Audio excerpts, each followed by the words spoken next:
record this just so we have some record of this for your benefit and for your replaying enjoyment. So thank you for those great messages. Happy New Year, Happy New Year, Happy New Year. Who wants to be brave and hop on to our talk show format? So Dorothy says, I do drastic changes and need advice. So let me see if I can bring you on. We are going to do...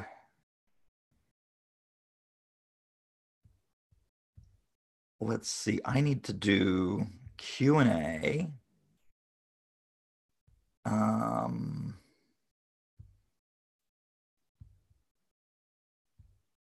Oh, here we go.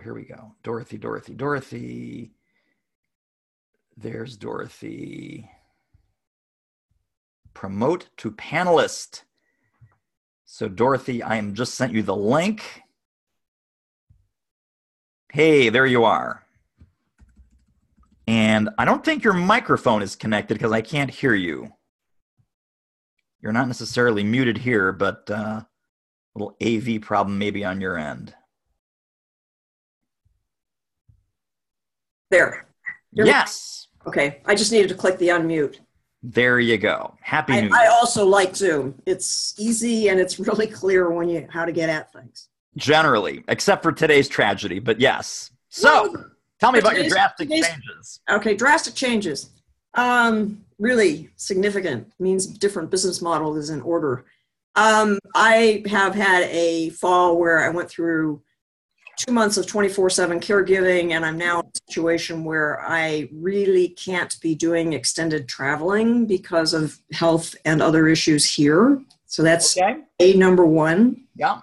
And on top of that, as we were kind of getting out from under that cloud to a degree, I shattered my elbow and just had 2 weeks ago. Not good. I've been, not good. No, you don't even want to know. It was so stupid. I was walking.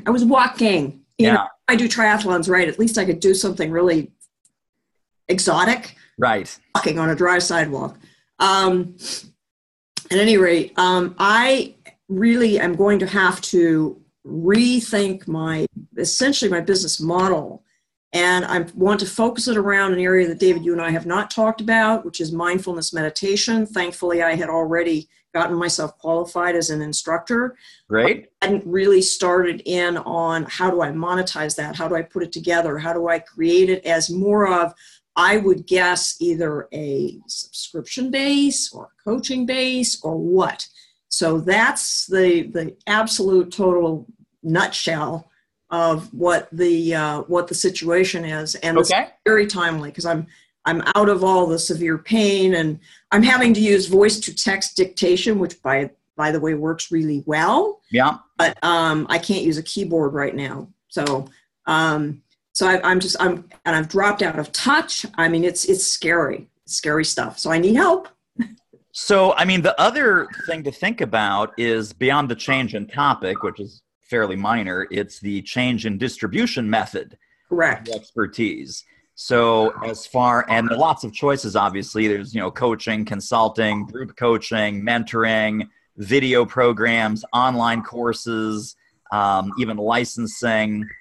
How do you choose? How do you select and narrow this down? I think the easiest thing you can do, and the quickest money for anybody, any expert, is to get some one-on-one coaching clients. So any executive, any audience member, anybody on your email list, anybody you're connected to on social media, anyone that has given you a testimonial or a reference or a referral, you say, hey, I've got some exciting news in 2019. I'm pivoting my business in this direction and that direction. And you can do that in a couple of different ways.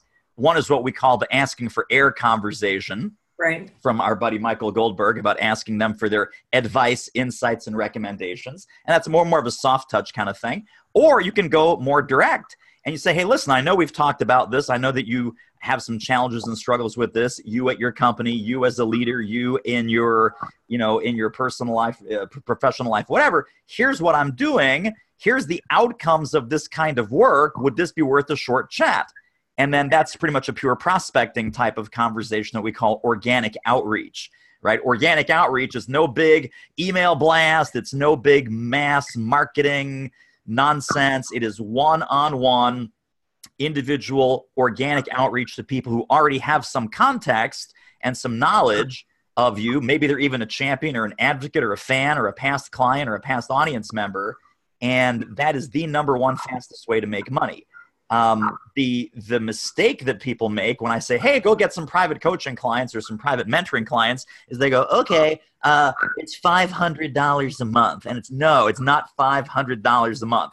I would start out with a 90-day program, because obviously mindfulness and getting the batteries recharged and getting your mindset right, that's not a quick thing. It's at least 90 days. And I would put just a package price on that, like $7,500. And then after that, you say, listen, if you want to continue, I'm happy to continue. You can either lower the continuation fee, so it's $2,000 a month ongoing, or you can say, hey, you know what? It's the same rate. So it's initial 90 days is $7,500. After that, $2,500 a month, stop anytime. And the stop anytime is what gets people to stick with you for years and years and years, because they know that if it stops working for them, that they're free to go. There's no golden handcuffs. But that's what I would do. 90-day program, $7,500, organic outreach campaign, asking for air, and let's get you like $15,000 a month going, at least starting in January. Okay. Boom, you are healed. That's it. You want to go do all the rehab I have to do now? Yeah. Yeah, well, it's a good problem to have. It's a good problem to have. It is. Yeah. Okay, thanks. You're welcome. And I think Melinda had her hand up, so let me get her up on here. And Dorothy, I think there should be a button about exit. If you want to get yourself off camera, I forget what it's called, but it's something like leave, stop being a panelist, something like that. Yeah, it says. I see Q&A at the bottom. I don't want to leave the meeting. Oh, you know what? It's change role to attendee. I got you. It's Can you change get it? role to attendee. There she goes. I haven't done one of these in so long, I forget the terminology, but let's get Melinda up here and then promote to panelist. Oops. Melinda, promote to panelist. And then if you guys want to kind of queue up, just feel free, raise your hand, say, I want to go next. I want to go next. Melinda Stallings, great to see you. Happy New Year. And we've got to get you unmuted. I got you. Okay. There it is. You're all set. Okay. Hey, I'm really excited. I have really been working hard on the rollout for the Power of Positive Conflict Resolution 2- and 3-day seminar. So you just touched on something that I'm really interested in, and that's the licensing part. I have 3 consultants who are very much interested in adding this to their repertoire, and I know them. One's a PhD, one's an attorney, and one is very, she's an executive coach. So the credentials are there. I feel very confident in bringing them on, know that they will be able to assimilate the information and begin to roll it out. The licensing part is, I'm not exactly sure what to do about that and where do I go. I've been researching on the web, but David, I know that you and Teresa have resources, people I can talk to, that can save me oodles of time and frustration. Although I'm learning a lot reading all of the agreements and everything, there's 2 things I'm looking at. One is how to license them in terms of, I guess I'm looking at best methods yearly or every 2 years. Also the split for when I provide a lead for them or when they bring their own person to the table and just use my materials. So there's 2 different things going on. One is, what it sounds like you're doing is certifying other people to teach your material. Yes. And then what licensing you, and the terms are sort of interchangeable, but the way I look at the terms, licensing is licensing internally to a company saying, hey, we've got 500 employees, Melinda, and we'd like to license your material for all 500 of them. And then that's kind of a train the trainer plus an internal license to use your material freely. What you're talking about is certification of other entrepreneurial speakers and coaches and trainers who can then integrate your content into their practice. Exactly. But I do want to do the other as well. Okay. Well, which one do you want to start with as far as just some quick advice? I've got meetings set up on Monday with these 3 consultants. So I need information on that first. Okay. So the first thing that I would say is, when you're looking at certifying others, well, same with licensing, but certifying others as an entrepreneurial expert, they're going to want to know the track record of, where has this material been? You want to drop some names, right? So having the right names to drop the right stories to tell. We did this at ExxonMobil and they said X. We did this over at IBM and they loved it so much they booked 5 sessions. So whatever personal success you've had with the program, I would just, make that a little bit more sexy and appealing. And they go, wow, this is like the fast track to get in to some of these companies and land some of these contracts. So that would be number 1. Number 2 is just being really clear on what they get and what they can do versus what they can't do. So, for example, they have to credit you, right? They can't subsume this material as, oh, it's the Power of Positive Conflict David Newman program. It's like, no, it's not. It's, certified by. So there's some primary, secondary accreditation that needs to happen there. And then the third thing is, of course, what do they get? Is there a certification process? Is there a test that they have to pass? Is there some co-teaching that you want to do with them? Is there, what kind of materials do they get? Do they get workbooks, PowerPoints, audios, videos? How much of this can they put on their website? Do they get a little seal that says, hey, I'm a Power of Positive Conflict certified trainer? Even things like terminology. Do you call them a certified trainer, a certified consultant, a certified delivery partner? What's the name of the actual certification program that they're buying into? And then I would make it annual and I would make it renewable. And one way that you can make this a little bit more profitable is if they have to come back to you for materials. So every time they teach, right, there's like a $99 materials kit that they can either pass that on to the client, they can mark it up if they want to, but when they teach 20 people, you're at least getting that $2,000 check. Exactly. And so there you go. So I would, for the first conversation, like with any first conversation, and you've been through our program, so you know what I'm going to say next, it's all about questions. Right. It's all about what do these consultants want? What are they hoping that this program will do for them? What are they hoping that having this in their toolkit, how will it enhance their business? How will it enhance their reputation? How will it enhance their bank account? How many programs do they think they'd want to do per year in addition to their own material that they're doing? I would also be very curious, just from a selfish marketing standpoint on your part, is are they certified in a bunch of other stuff as well?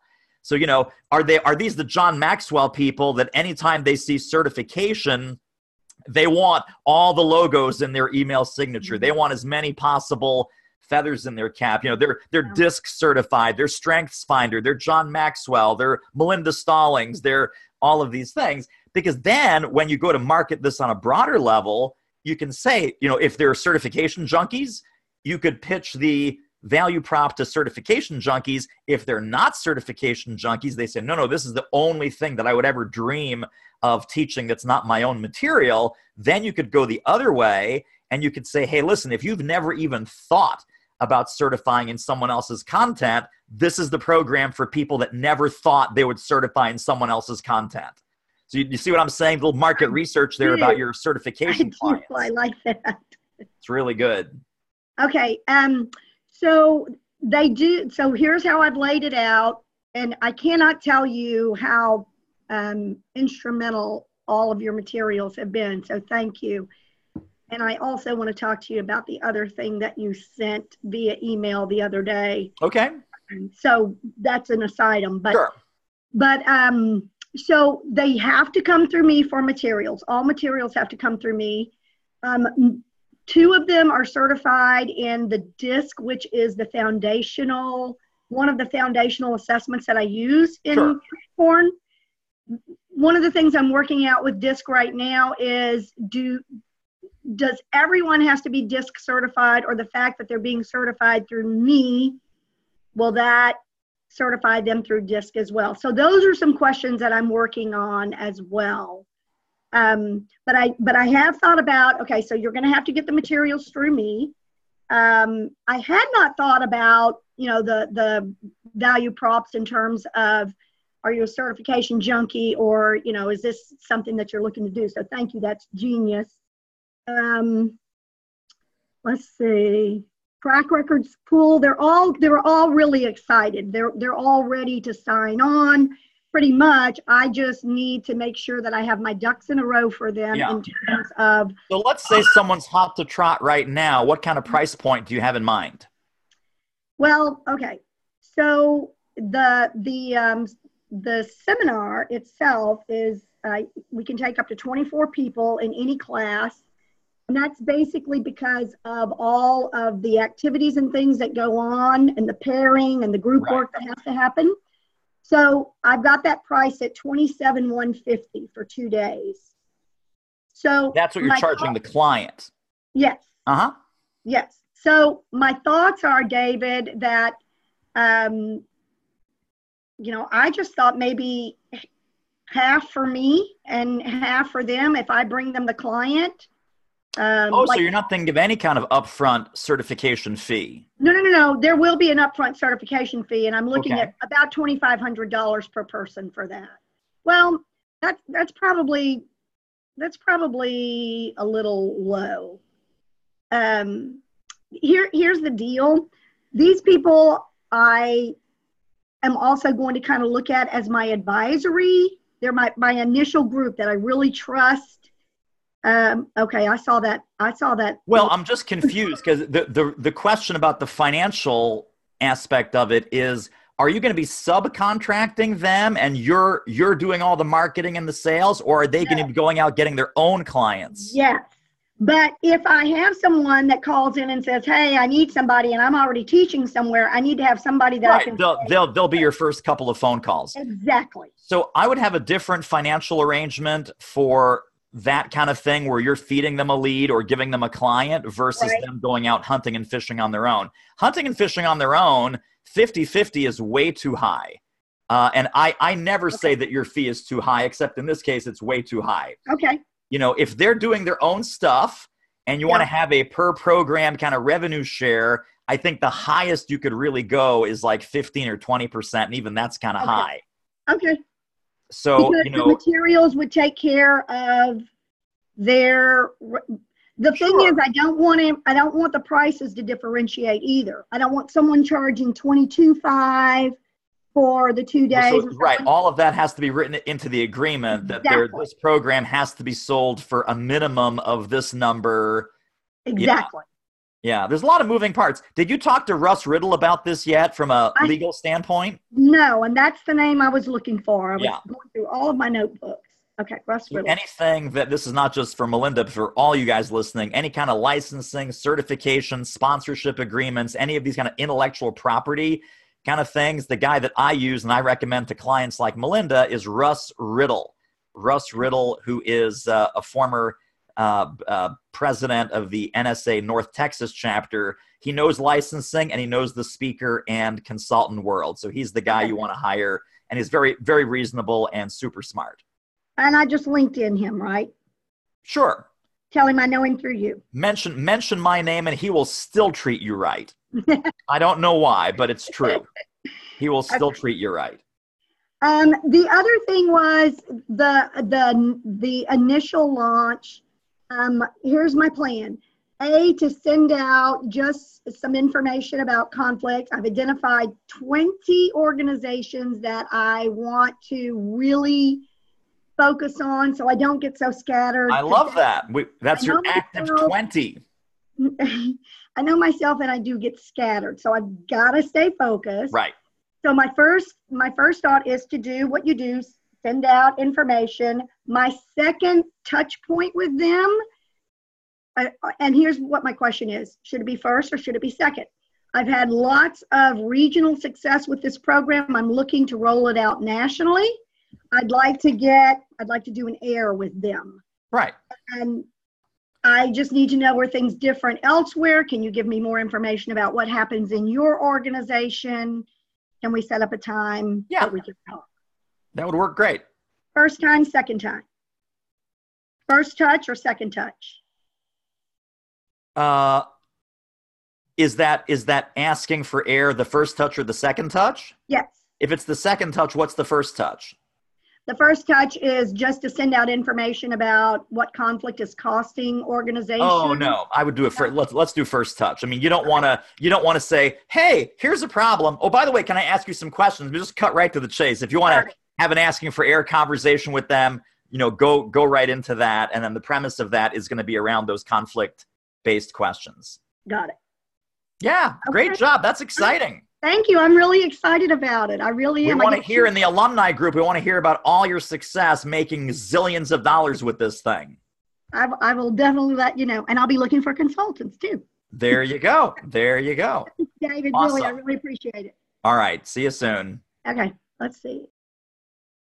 And so let's see, Shannon and Paul. And let me get Shannon up here for a quick moment. Promote to panelist, and your little panelist invite should be popping on your screen. And we just got to get you unmuted, Shannon. I'll handle that on my end here, and you're on. I am? Can you You hear me? are. Yeah, hi there. Oh my goodness. And you can see me too? I cannot see you. It says my video isn't up on this computer, and that looks like it's accurate. Okay. Wow. I didn't think you'd be able to hear me either. Yeah, it's the magic of technology. Yes, that's what happens when you use your boy's video game computer. Nice. Okay, so did you see my comment, the rest of it, my question there? I did, but it might be easier just to summarize it for me as we're talking now. Sure. Okay. So I fortunately I got into conversation with a lovely lady who represented, I guess, an agency that represents event planners. So I asked her a whole bunch of questions because, as you know, I'm starting out still. And she said, you really need to talk to this gal in our organization. And she said, you really need to talk to her because they, like I said, they generally, because they have some in-house presenters that they go to probably first. She didn't say that. She said, we go to whomever we find. Okay. And so she said, talk to this representative. And here's the gal's name. And it was great because she's like, you and your husband really need to talk to her. But I've been nervous the last 3 weeks for calling the representative because I'm not sure I have all my ducks in a row and I don't want to. So it's like balance between waiting too long to contact them and to make sure I've got my ducks in a row to actually talk to them. So I'm not really clear on what they do when you say it's an agency that represents event planners. What's the name of the group? AAE, I think. It's in my notes. And did you look them up online? They look legit? Oh, yeah, they do. They do. And they say... Because sometimes, it's funny. There's all kinds of crazy scams out there about, people posing as bureaus or posing as meeting planners. And like, oh, yeah, just for $500, we'll put you in this directory. And for $300, we'll promote you on social media. And it's like a real agency and a real event planner would never, ever, ever do that. Right? So those are like either advertising ploys or... kind of, coaching in disguise or all kinds of weird, slimy kind of nonsense that aspirational newbies go, oh yeah, this is great. They're going to book me. They're going to put me in this awesome directory and the leads are going to just pour in and I'll be a zillionaire. And it's like, no, dude, you just got taken for $500 or $800 or whatever it is. Okay. It didn't appear to be the case. It didn't appear to be the case through the Well, and that first phone call, the only way to find out is to, have the call and, see if it passes the sniff test. And if it passes the sniff test, you're good. I do think that time is absolutely a factor. I always tell our clients that the half-life of their enthusiasm when they want to talk to you is measured in hours and days. It's not measured in weeks and months. So you really want to jump on this like ASAP. Luckily, we've had the holidays, right, as a little bit of a break, and they're probably not thinking about this right now. But I would get back with them this week, book the call, later today, tomorrow, Friday, whenever it is, and really, get on their radar quickly because their enthusiasm does drop off very fast. Okay. And just like I said earlier, you want to go in with questions, right? And so here's the deal. When we're selling, I'm a huge proponent of question-based selling. Even when we're buying, and I'm not saying they're going to try and sell you something, but when you are buying, question-based buying is pretty good too, right? So people come in and they're like, okay, what is it? How does it work? And there's some spiel or some pitch or some whatever. And they go, how does that sound? Oh, it sounds really good. Here's X dollars or here's whatever. Even if money doesn't change hands, you don't want to waste your time with something that's kind of a dead end. So ask a lot more questions than you feel comfortable asking. Nothing is off limits. Nothing is not fair game. Any kind of partnership, collaboration, whether money changes hands in one direction, the other direction, or neither direction, it's going to be your time. It's going to be your attention. It's going to be your bandwidth. They're going to be representing you possibly in some way, shape, or form. So you want to make sure that that partnership is on par with the way that you want to be represented and to whom you want to be represented, that it's not just a whole bunch of low-fee, no-fee, tire-kicking goobers. Okay. And so does that help as far as kind of how to go into that conversation? It does. The one question I had, though, as well is, what do I feel like I need to have to give them? So like I had of course, once you look at your one pager, you're like, oh, it's not been designed, it's not finalized. And so I didn't want to show them kind of a draft. I feel like the words are good, but my daughter looked at me and goes, Mom, this looks so 1980s and 90s. I need to put color and graphics on this for you. So she's in college. So that made me a little shy on, what do you feel I need to have to enter that? Well, I feel you need to have a very clear value prop of what problems you solve and who you solve them for, what kind of events or associations or companies are a best fit for that topic, given the problems you solve and the people that you want to serve. And at this point, I would not put too much emphasis on cosmetics. I mean, you can send them you could literally send them an 8.5 by 11 Word document that has very compelling language on it, and they would not go, well, this isn't designed, this isn't beautiful, this isn't formatted professionally. It's a Word document, right? So if you're going to have something glossy or slick looking like a PDF, that should be designed. I wouldn't even go there. I would say, let me put this into an email. And the email is just the plain text email. Let me put this into a very simple Word document. I'll send over the Word document, knowing that they're probably going to jazz it up, put their contact information on it, whatever, wherever that ends up being. If they come back to you and say, oh, could you give us like the fully designed piece? Then you go to your daughter or you go to Upwork or Fiverr and you find the designer and they match your website colors or whatever else you have going on. But right now, I think worrying about the formatting and the design is premature. I would just nail down the value proposition with really crystal clear focus and what it is, how it works, what they get, and the outcomes that you provide. Everything is about the client outcomes. Whether you're dealing with an intermediary like an event planner or an ultimate client or a decision maker or a buyer, it's 100% about what outcomes do they want to create, what problems do they want to solve, what goals or achievements they aspire to, how will this move the needle on the things that are already important to them. And if you have that conversation, trust me, they don't care what your PDF looks like. They don't care if your Word document is black and white or color or purple or rainbow polka dots. They're like, this woman gets it. We got to bring her in here. Well, I got to tell you, David, because that's exactly what I did while I was on the phone. While I was asking questions and she was going, and I totally went to exactly what you have trained me to do. And even though it was kind of uncomfortable for me, I reached out and spoke all that spoke all that language because I'd done my one pager. So Right. I said, here's what I do. I do it for here. And I just stepped into that space confidently. So when at the end of the conversation, she goes, you know, I really want you to talk to my friend here. I'm like, cool. So That's exactly it. That's so exactly I it, Shannon. That's great. I got to credit you to that, but I'll let you know how it falls out. Fantastic. Good, Thank good, you, good. David. All right. You're welcome. And I think Paul is up next. So let's get you up here. And I just got to scroll through and find Paul. There you are. And promote to panelist. All right. Look at you, all outdoorsy. I'm just got to get you unmuted. Hang on one second. I can do that from here. Say something smart. Hello, hello. There it is. And totally fantastic. we are here in chilly San Diego. It's a chilly 50 degrees outside and not a cloud in the sky. Very nice. So I want to say hello. I'm looking forward to our consult. I think it's on the 11th.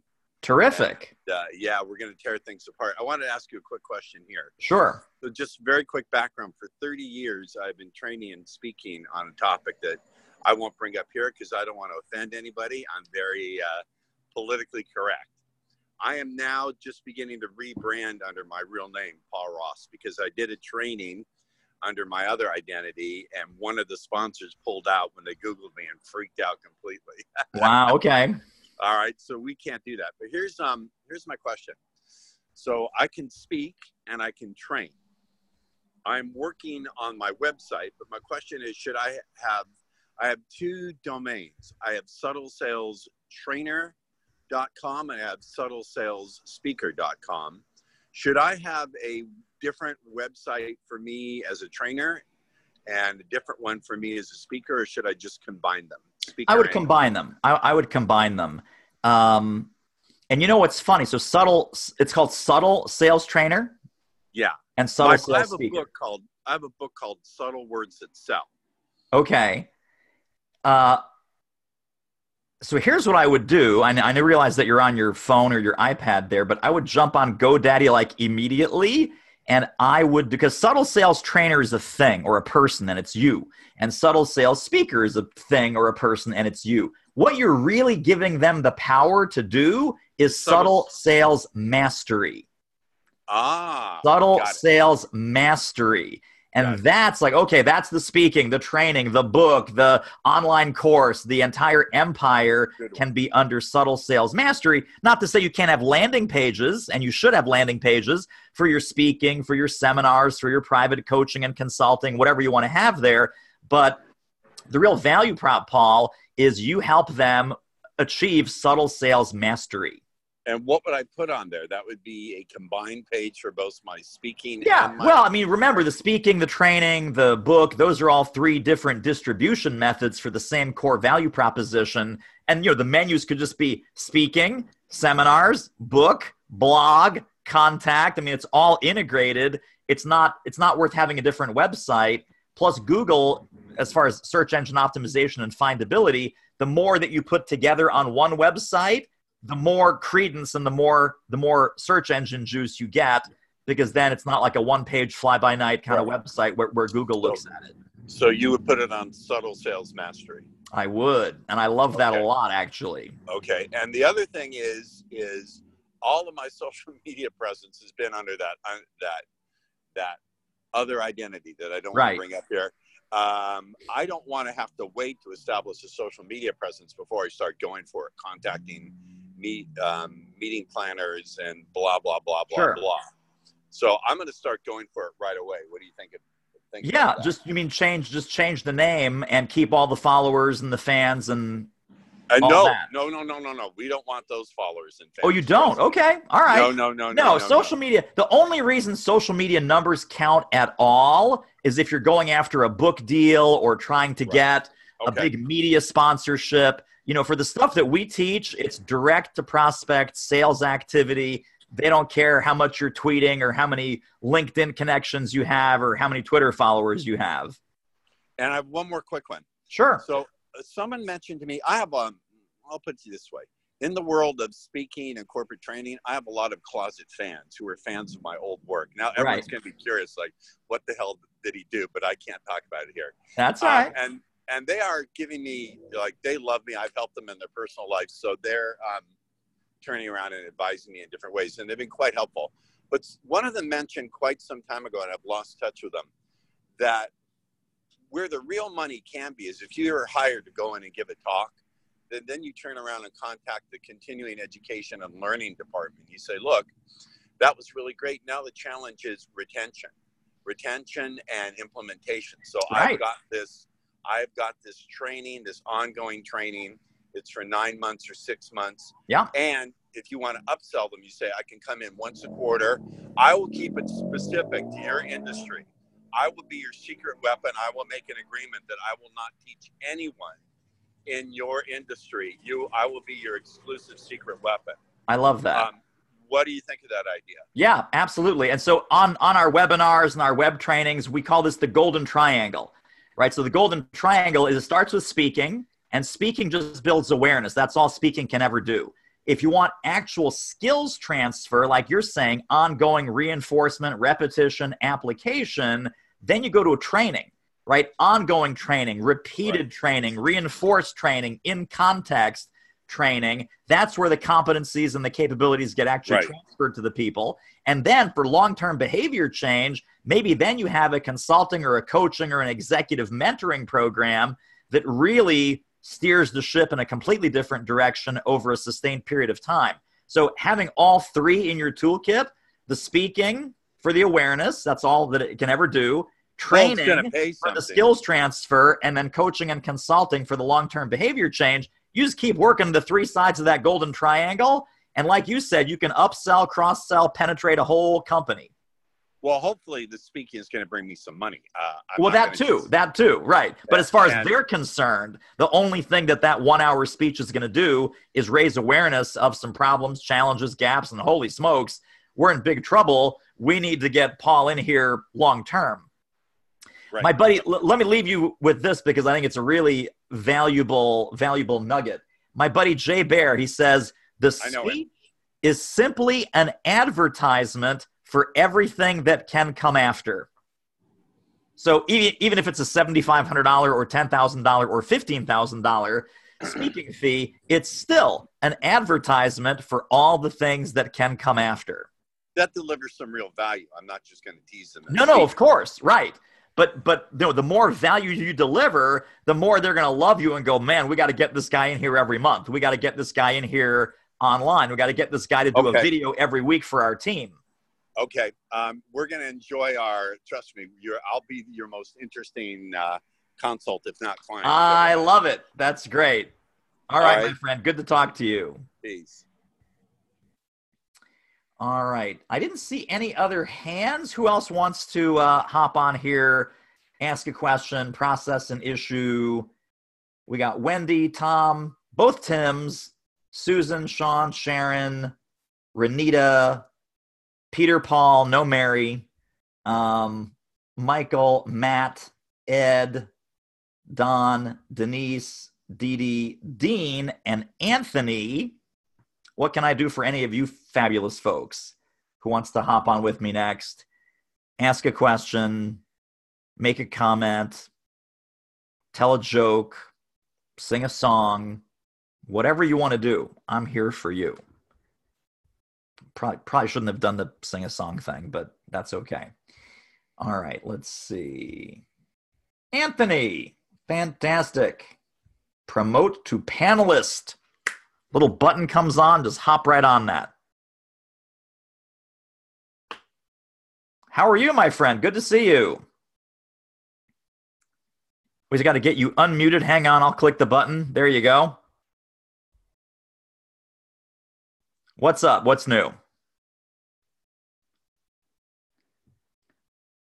You know, I'm not picking up any audio from you for some reason.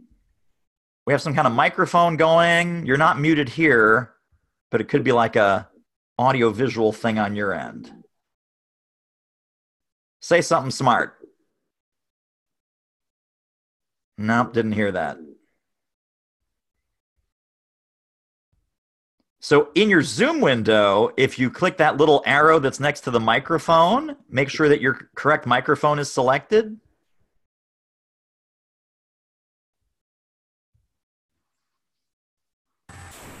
How is that? Does that work? That's much better. There you are. Oh, good, good, good, good, good. Okay. Happy New Year. Same to you, David. So what I'm working on right now is, you knew that I did some work down with the brokers on the floor of the New York Stock Exchange a while ago. And what occurred to me over the last 3 months was that the New York Stock Exchange as a business model is slowly going digital. So it's eliminating a lot of individuals. But what the people did down there was very, very valuable within our environment. And so what is that environment? I call it the digital disruption. Okay. So there are about, I would say, up to 40% of all jobs are going to be eliminated over the next 8 years. Wow. Yeah, and that's that's not my estimate. That's the people. I'm sorry about the phone. Hang on. Sure. So what I realized with the brokers on the exchange is I identified that they developed and they had to cultivate 9 different skill sets in order to function within that environment. The New York Stock Exchange, from its very founding, was what they call a VUCA environment. Are you familiar with VUCA? I am not. Okay, VUCA is a military term. It came into prominence with the war on terrorism, and it stands for volatility, uncertainty, complexity, and ambiguity. Okay. So when a broker would go in to buy some stock, they would be going technically into a VUCA environment. Ambiguity, uncertainty, the complexity were all a different thing, especially within a very, very difficult, volatile situation. Uh-huh. And they developed some incredible skills, people skills, number skills, analysis, also credibility as people. And okay. So what I'm doing is, with all these individuals that have lost jobs, they don't know that they have these skills. This would make a great affiliate program if I can get them to become trained and accredited in what I call become a resilience mentor, because they can pass these skills on to other people thereafter. So you're thinking of this as sort of an outplacement program that the stock exchange would buy this from you, like they buy an outplacement program for departing executives? That would be one element. But also, the guys who work down there haven't landed anywhere because the skills that they had down there don't apply. But that's because they haven't reconfigured them. Right. And so what I want to do is I want to bring them in, go through this little training, and now they can go into other businesses. They can go into the local towns and say, listen, I can provide for you on a quarterly basis resilience training for your employees, giving them the capacity to do their job better. Because I gotcha. So it's almost like Melinda's question about certifying other people into their new career. Absolutely. And leveraging it, kicking it up to the next level. In other words, reinterpreting adversity into our opportunity. Right. And so they would buy this themselves out of their own pocket. They would. Okay. So how far along the path are you, or what specific questions? I like the idea. What specific questions can I answer for you about how to get that going? Well, you don't see what you don't see. Okay. So that's number one. Sure. So I presented to you the proposition, the value proposition. Yeah. Let me just see if I can look at one thing, and I'll tell you. So while you're looking for that, let me kind of lay out what the steps would be in my mind. Number one, I would have some kind of curriculum that you've outlined to whatever level of detail, high, medium. I wouldn't go making PowerPoints and go all detailed quite yet, but just kind of high level. Here's the curriculum. Here's what I want to teach them to facilitate. Here's what the workbook might look like. Start kind of collating and collecting things off your hard drive and out of your brain and out of your files and your notes that you'd want to share with them in this program. Right. And then I would just do some research and figure out, where do these people already gather? How do you find them? How do you get their attention? How do you do what I was talking about earlier with the organic outreach? Just have some one-on-one conversations with them about, hey, looks like you've been 6 months out, 9 months out, 18 months out. Job prospects don't look great. Have you thought about entrepreneurship? Have you thought about working for yourself? It's the world's worst boss and the world's best boss all in one person because it's you. And you also have unlimited potential for income because no one's saying, hey, you can only make this much money. And then I would also map out the financial value proposition that if they become this resilience trainer kind of person, how much revenue would be reasonable to expect? Are they going to go out and sell a $500 program or a $5,000 program? Are they going to do that once a month or 10 times a month? How can they scale their business, using your materials as their passport to financial freedom? All right, great. What I wanted to tell you is I do have the breakout on it, and it's broken out into resilience is broken out into 3 different categories. Okay, great. Skills, story, and science. Nice. I'll show you that. There. So you see there it is. Cool. Yeah. So we have we have the 9 different areas. One is continuity, professionalism, compass, how to develop all these different. I have that. Okay, I like it. So, any other thoughts you had?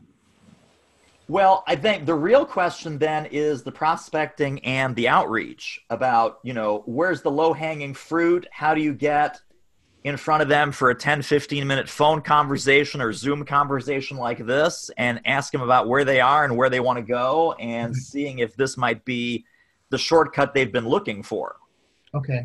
So, right. And you're such a people person, that's the least of your problems. I mean, you can say, hey, can we go out for coffee? Can we have a virtual chat? I call it a virtual lunch or a virtual coffee when it's like a 15-minute phone call.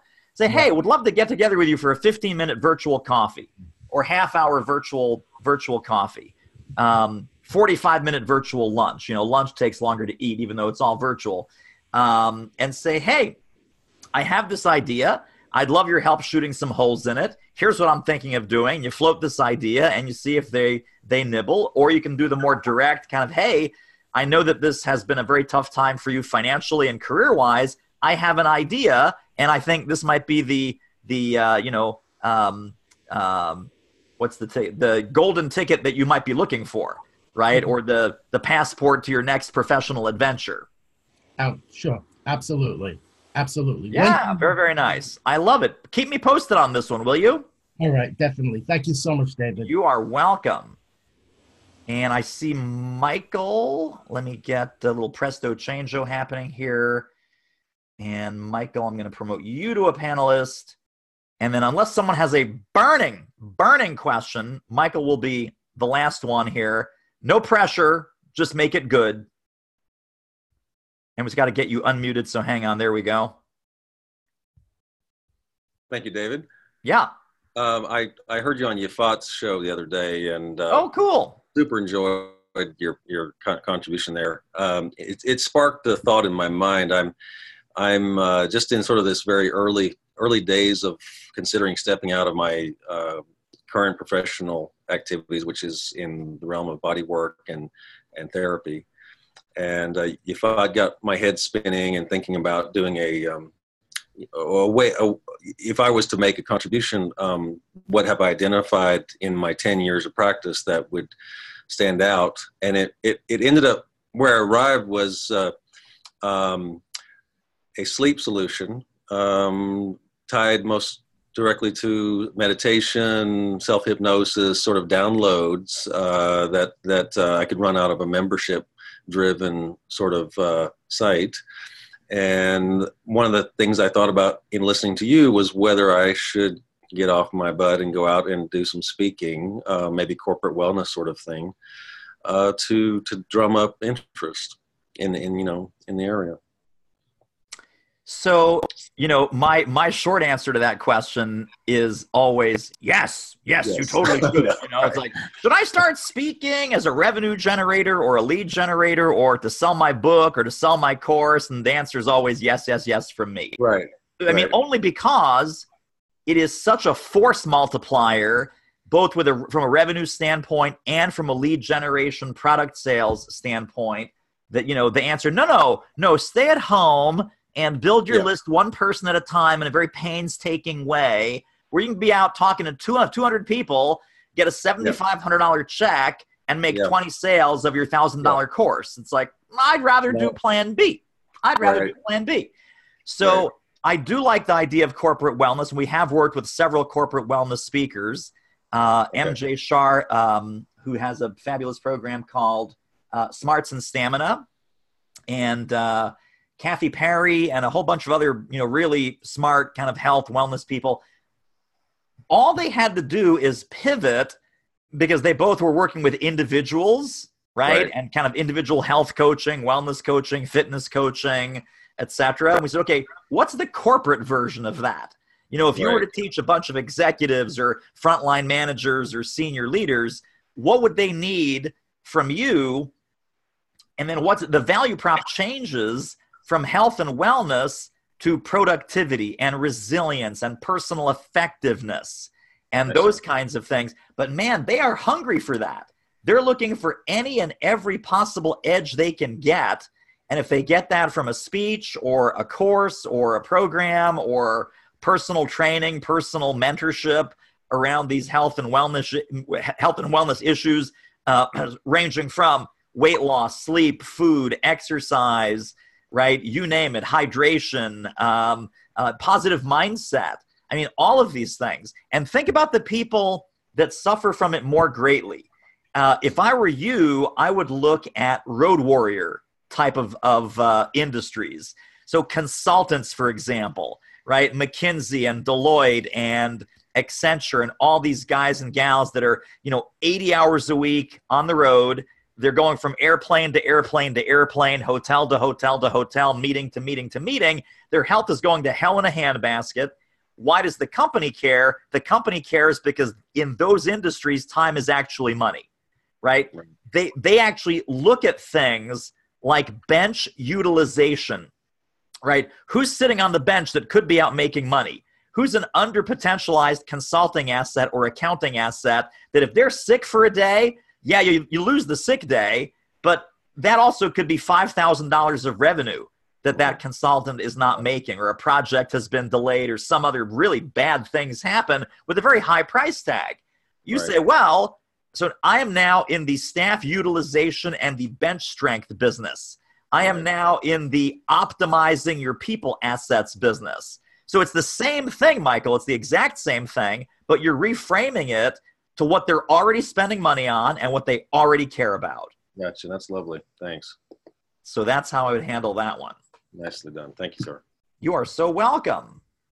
All right, let me get you back into the circulation here. And what did I see? I saw Denise with 1 minute to go. Denise, I'll let you pop on here and let's get that final question answered for you. Denise. I got to find you in the list here. Scrolling. There you are. And I'm promoting to panelist. And that should be coming across on your end here in a second.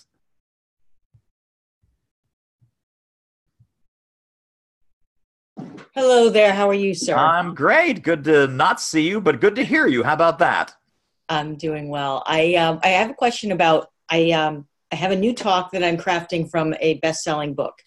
I'm shooting a video at the end of February, but I would like to try to promote now. Is there anything I can do without the video in hand with this?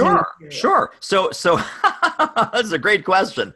What's the title of your best-selling book? Talent is a Team Sport. Ooh, I like that. Very nice. Who's the publisher on that one? I'm doing it on Amazon. Okay, so it's okay, cool. And it's already out, you said? Yes, it came out in the fall. So, people always say, do I have to have the website? Do I have to have all the marketing materials, the PDFs, the videos, the YouTube channel, the podcast? we've had people in our program, Denise, where they have literally what I mentioned earlier, an 8.5 by 11 ugly piece of paper. There's 3 things you need. You need some kind of web presence. Even before the website's fully developed. If you have a website, that's great. But people go, I don't have a website. Should I wait for that? I say, no. Do you have a LinkedIn profile? Yes, great. Change the LinkedIn profile. That's piece number 1. So LinkedIn and or website. This is bare bones, right? Bare bones. That too. Yep.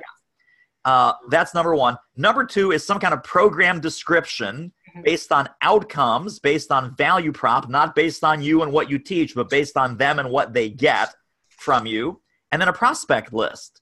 So that is literally it. We've had people that used to charge $4,000 for a program, go out, no website, just a well-researched, exactly what that client wants, 8.5 by 11 piece of paper, closed a 2-day program for $22,000. And before this, they were $4,000 a day. They instantly became $11,000 a day, didn't sell a 1-day program, sold a 2-day program for $22K.